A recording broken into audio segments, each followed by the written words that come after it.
dia bisa mendapatkan kedudukan yang kuat di dalam pasarnya itu sendiri.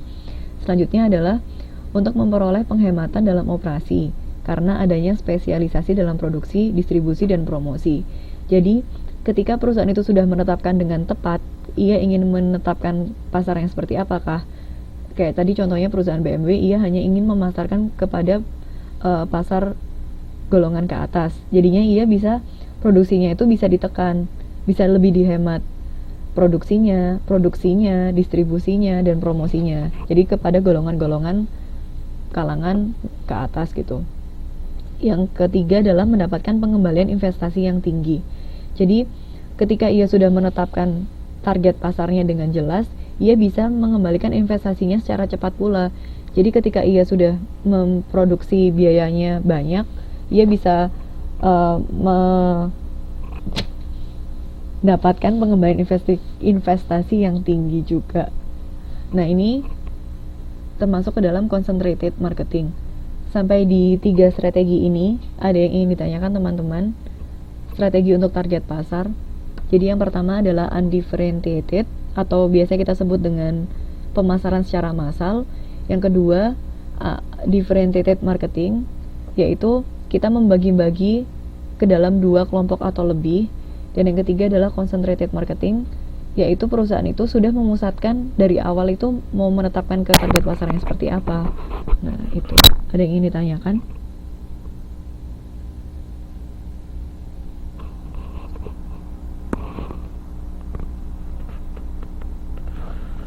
Mbak Sulastri, ya saya mau tanya. Silakan Mbak. Silakan bertanya.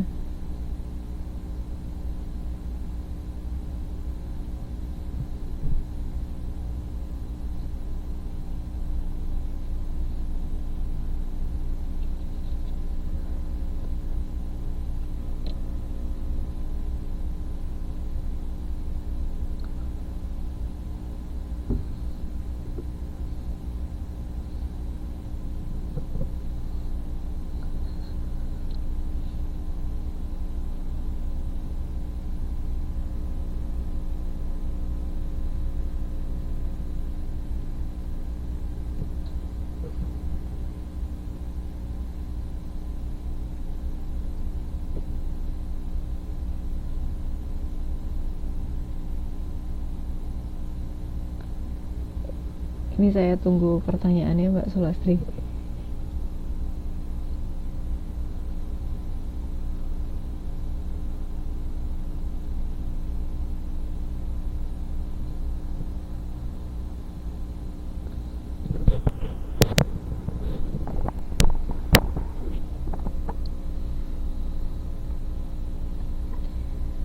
Atau ada teman-teman yang ingin bertanya juga? Oh iya, untuk concentrated marketing itu Mbak, suatu misal produk yang kita pasarkan itu hanya bisa dinikmati di satu kawasan, semacam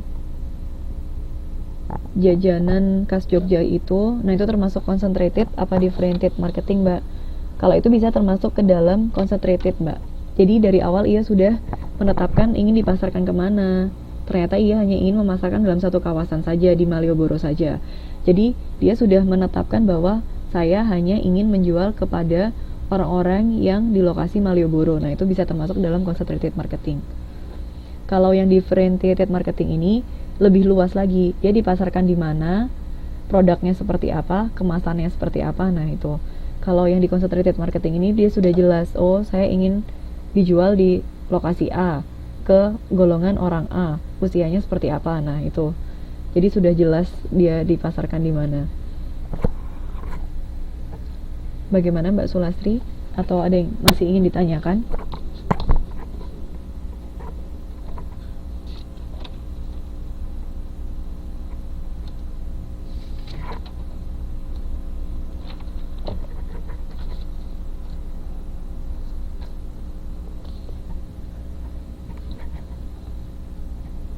Jadi ini dari concentrated itu tidak saja fokus pada satu produk, tetapi bisa berdasarkan lokasi juga ya Mbak.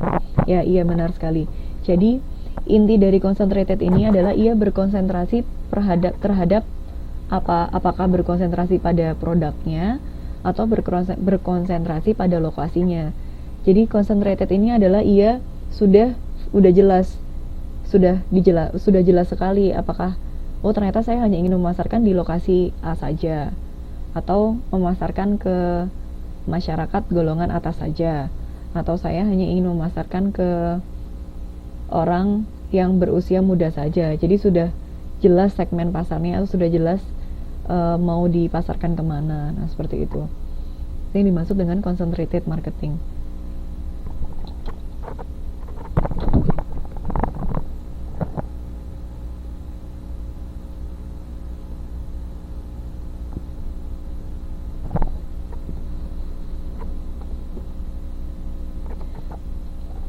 Terima kasih. Ya, sama-sama Mbak. Kalau sudah dipahami, mari kita lanjutkan lagi. Nah, setelah kita belajar tentang segmentasi pasar dan penargetan pasar, kita mulai belajar tentang apa sih hubungan antara penargetan pasar dan segmentasi pasar itu. Nah, ternyata untuk mengulang kembali dan mengingat kembali bahwa ternyata segmentasi itu kegiatan membagi-bagi pasar yang bersifat heterogen dari suatu produk ke dalam satuan-satuan pasar yang bersifat homogen.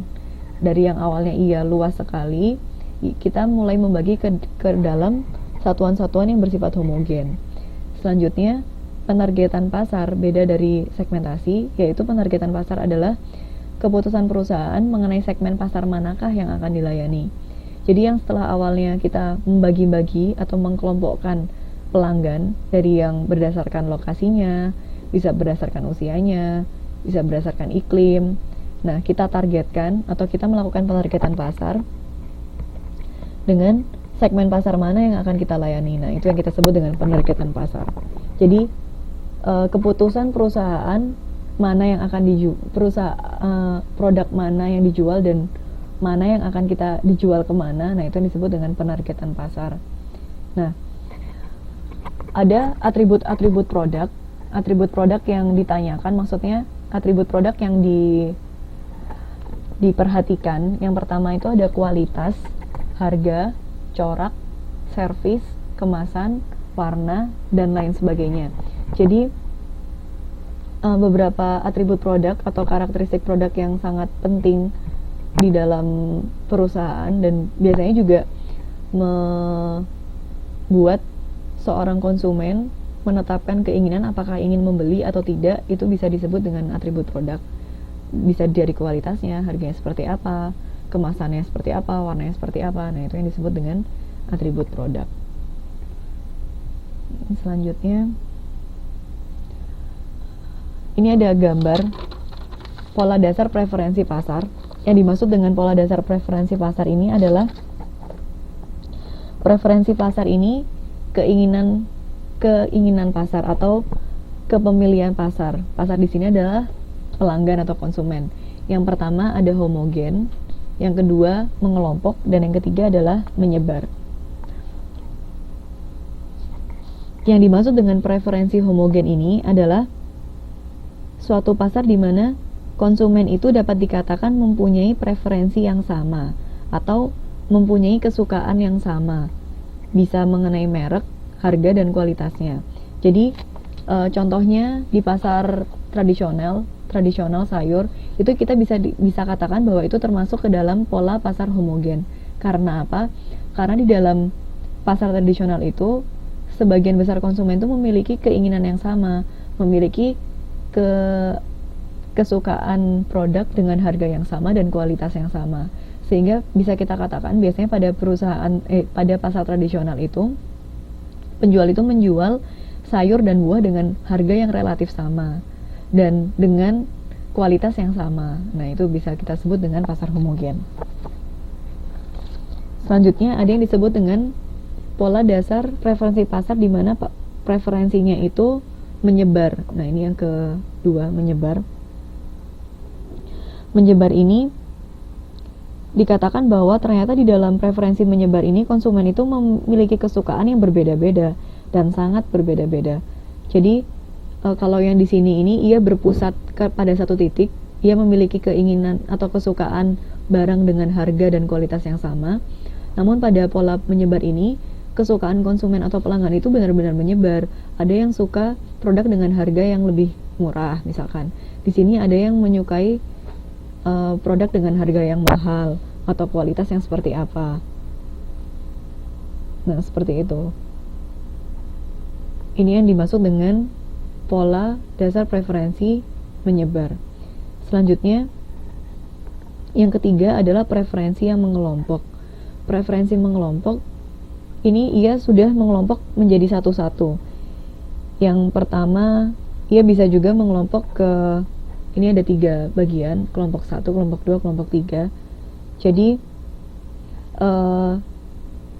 mengelompoknya itu juga bisa secara alami. Apakah ada orang-orang yang menyukai produk dengan harga yang murah, ini dia mengelompok di sini. Ternyata di sini juga ada masyarakat yang menyukai produk dengan rasa yang bervariasi, yang mengelompok di sini. Dan di sini misalnya ada konsumen-konsumen yang menyukai produk dengan manfaat yang banyak, misalkan pisau multifungsi. Nah, itu kan manfaatnya banyak sekali. Bisa jadi pembuka botol, bisa jadi untuk mengiris beberapa barang, bisa juga untuk obeng atau seperti apa. Nah, ini ya mengelompok secara alami. Dan biasanya preferensi yang mengelompok ini berhubungan sekali dengan target pasar yang tadi 3 awal tadi. Ada differentiated, undifferentiated, dan concentrated marketing.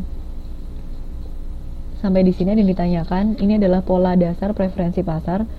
Yang dimaksud dengan preferensi pasar ini adalah kesukaan dari konsumen itu sendiri, atau pemilihan dari konsumen.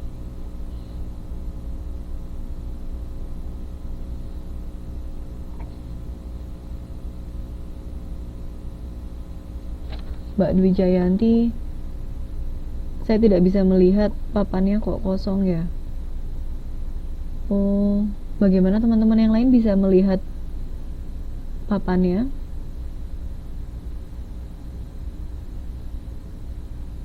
Bisa. Teman-teman yang lain bisa. Nanti untuk lebih lanjutnya bisa dilihat di rekaman YouTube ya Mbak Dwi Jayanti.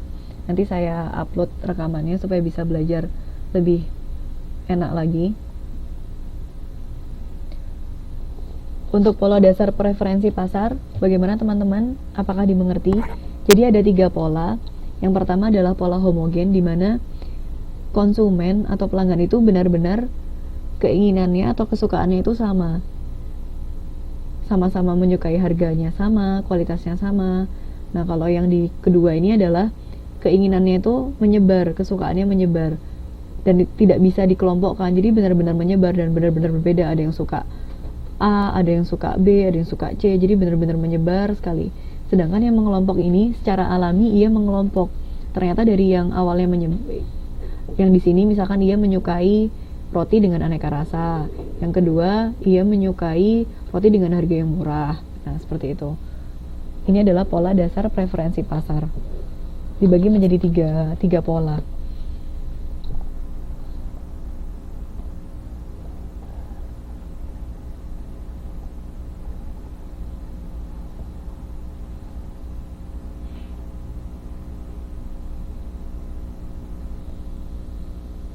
Ada yang ditanyakan teman-teman?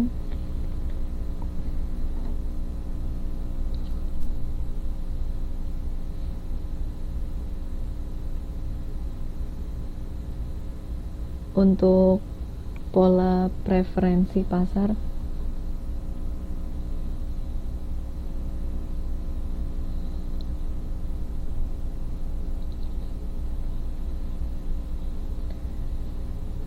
ini yang lain ada Mbak Uswatun, Mbak Juweria, Mbak Sulastri, Pak Prianto. Pak Prianto sudah nggak ada suaranya sekarang. Mbak Yana, Mbak Iis, Mbak Galuh, Mbak Yusni, Mbak Rindi, Mbak Nurlela, Mbak Anis, Mbak Ari, dan Mbak Dwi Jayanti. Apa ada yang ingin ditanyakan?